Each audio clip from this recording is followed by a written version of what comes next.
Concernant les nouveautés de Corona 8, on va commencer par la catégorie des textures et matériaux, et la première texture que je vais vous montrer, c'est la texture de curvature, qui viendrait en complément par exemple de l'ambient occlusion.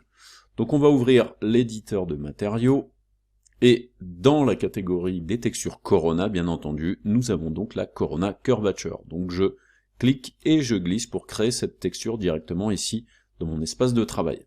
Alors, je pourrais cliquer sur la vignette pour l'agrandir, mais ça n'a pas tellement d'intérêt, puisqu'il n'y aura pas de visualisation dedans. Si on va regarder dans les propriétés de cette texture, vous remarquez que vous avez 3 couleurs différentes, dans lesquelles vous pouvez bien entendu coller aussi d'autres textures.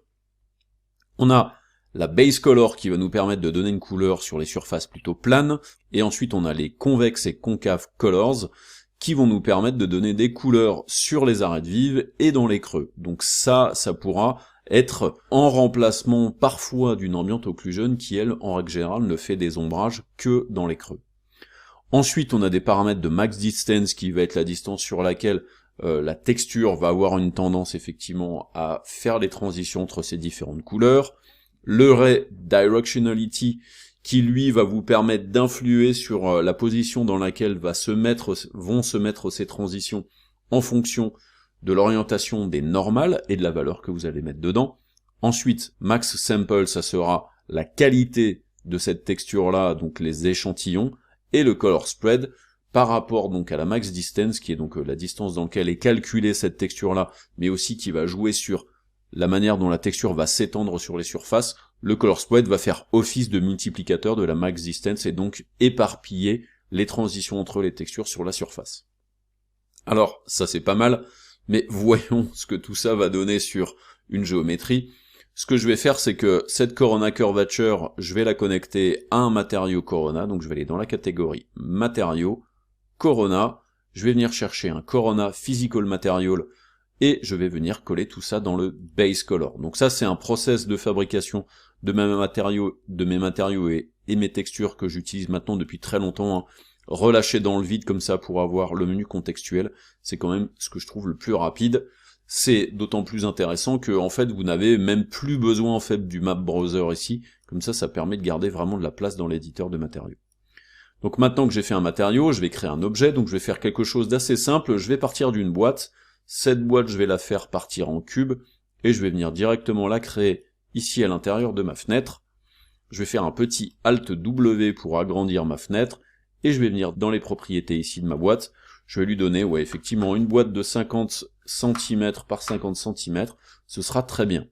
Je vais ensuite lui rajouter par-dessus un petit éditer poly, donc je vais dans la liste des modificateurs, éditer poly, je me mets en sélection de face, je vais sélectionner toutes mes faces, je vais écarter ici ma fenêtre pour agrandir et voir un petit peu plus les options. Donc sachez que vous pouvez agrandir ici ça, hein. C'est vraiment très pratique, ça me permet d'avoir beaucoup plus de colonnes ici dans mon panneau modifié. Et je vais prendre Extrude, donc je clique sur les options d'Extrude avec ma petite fenêtre flottante. Je lui demande de faire une extrusion par polygone pour me permettre de faire voilà, une géométrie dans ce genre-là, ce qui va me permettre d'avoir et des creux et des bosses. Et ensuite, ce que je pourrais faire, c'est faire une sélection d'arêtes, sélectionner toutes mes arêtes, peut-être mettre un petit chanfrein là-dessus. Donc par défaut, vous vous souvenez, les chanfreins, dans certains cas, peuvent peut-être avoir une valeur ici qui est peut-être un petit peu extrême. Dans les anciennes versions de 3ds Max, ça avait tendance à mettre 1 cm. Regardez si je mets 1 cm. Donc 1 cm, c'est pas si mal. Je vais laisser ça tel quel. Je n'hésite pas à appuyer sur F4 pour voir mon maillage et voir ce que ça donne. Donc ça c'est pas mal, je valide avec entrée, je décoche ma sélection d'arêtes, et maintenant j'ai mon objet.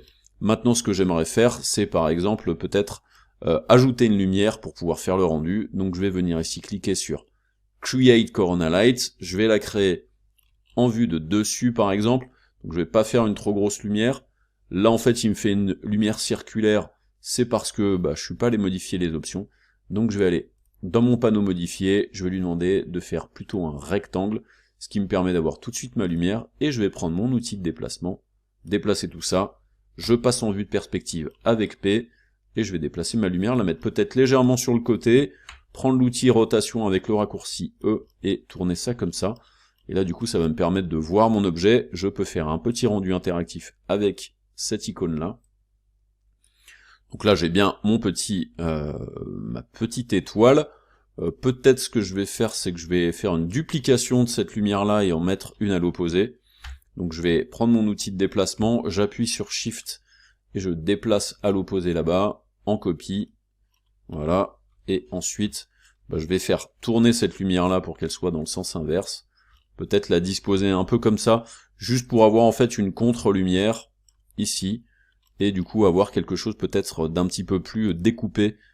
Voilà, comme ça me permet d'avoir ce découpage là qui est pas si mal. Je n'hésite pas peut-être même à agrandir cette lumière là, la faire beaucoup plus grande, pour que ça éclaire encore plus tout ça, et ensuite peut-être baisser peut-être un petit peu l'intensité, et aussi ici dans les paramètres de visibilité lui dire que ça ne soit pas visible, comme ça en fait elle me gêne pas à l'intérieur de ma fenêtre. Et là du coup ça me permet d'avoir ma géométrie, et maintenant le but du jeu c'est quand même qu'on voit ce que donne la texture de Curvature. Donc je vais venir ici directement dans le Material Editor, et dans le Material Editor, ce que je vais faire, c'est que je vais décaler tout ça, fermer la fenêtre de rendu, faire un clic et glisser de mon matériau directement sur la géométrie, et ensuite je peux lancer un rendu pour que l'on voit ce que ça donne. Donc là je lance un rendu, et regardez ce qui se passe. Là on voit bien des arêtes rouges sur les arêtes vives, et des arêtes vertes dans les creux qui sont présents ici. Donc je vais me rapprocher un petit peu pour que l'on voit ce que ça donne, voilà. Donc on voit bien cette espèce de couleur gris-noir qui est présente ici. Ici sur les arêtes vives cette couleur rouge, et dans les creux les arêtes vertes.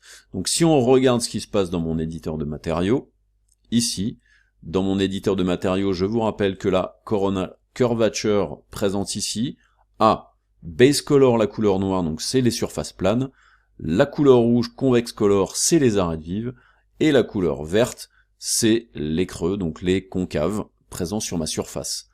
Donc, si maintenant on regarde quelles sont les petites choses que l'on peut modifier, je peux modifier la max distance. Donc si je mets une valeur plus faible, vous remarquerez que là, du coup, j'ai des couleurs qui s'étendent un petit peu moins sur la surface. Si j'augmente la max distance et que je la mets à 10, là maintenant j'ai quelque chose qui s'étale un petit peu plus. On peut bien entendu rester avec une max distance à 1, et comme je vous le disais, on peut mettre le color spread, là aussi à une valeur un petit peu plus grande, et là du coup vous voyez ce que ça fait le color spread. Alors le color spread ne pourra jamais être au-delà de 1, donc vous voyez, ça va vous permettre vraiment de décider comment est-ce que les couleurs s'étendent sur les surfaces planes. Et là vous voyez que du coup si je le mets à 0,2, je me retrouve avec un gris qui est du coup gris-rouge, et donc du coup j'aurai des transitions qui vont être un petit peu plus douces, mais qui du coup, si vous utilisez ça comme masque, fera apparaître une partie peut-être d'un matériau que vous ne voulez pas avoir. Donc le color spread d'ailleurs, vous pouvez vraiment le laisser à 0, ça peut être pas mal. Ensuite, le max samples, donc ça c'est les échantillons, c'est la qualité de la texture, ça va vous permettre de faire en sorte qu'il y ait moins de bruit présent ici. Donc bien entendu, si je mets 1, je vais avoir une qualité qui va être dégueulasse. Si je mets un chiffre élevé, genre 128, je vais avoir une qualité qui sera plus lisse. Alors bien entendu, attention, ça demandera aussi que Corona ait fait suffisamment de passes pour qu'on ait une texture qui soit nickel. Mais donc du coup, ça peut vous permettre donc de choisir la qualité de l'échantillonnage, la qualité du bruit qui peut être présent à l'intérieur de votre curvature. Ensuite, le paramètre de Ray Directionality, c'est un paramètre qui va vous permettre de jouer sur l'influence que peuvent avoir les normales de votre géométrie sur le déploiement de cet effet de curvature. Donc si je le mets à 0 par exemple, je vais avoir quelque chose où ma géométrie va très peu rentrer en compte dans la gestion justement du déploiement de ces normales. Ça va faire des effets de transition entre les couleurs qui vont être quand même assez uniformes. Par contre, plus vous allez monter en fait dans une valeur élevée, donc la valeur 1 par exemple, donc là c'est une géométrie qui est quand même assez symétrique, donc en fait on ne verra pas de variation. Mais par contre si vous avez des géométries avec des courbes, des formes un petit peu différentes, en allant plus loin dans le Ray Directionality, ça va vous permettre de créer des projections des fois de certaines zones plus que d'autres, et donc donner un petit peu plus de variation sur tout ce qui va se passer au niveau de cette curvature. Donc n'hésitez pas à venir jouer justement sur ce paramètre aussi, des fois pour avoir une curvature map qui va être un petit peu différente. Alors, là je le montre sur une géométrie très simple, ce que l'on va faire, c'est que je vais vous montrer comment moi je l'utilise la plupart du temps pour me permettre de faire des transitions entre matériaux.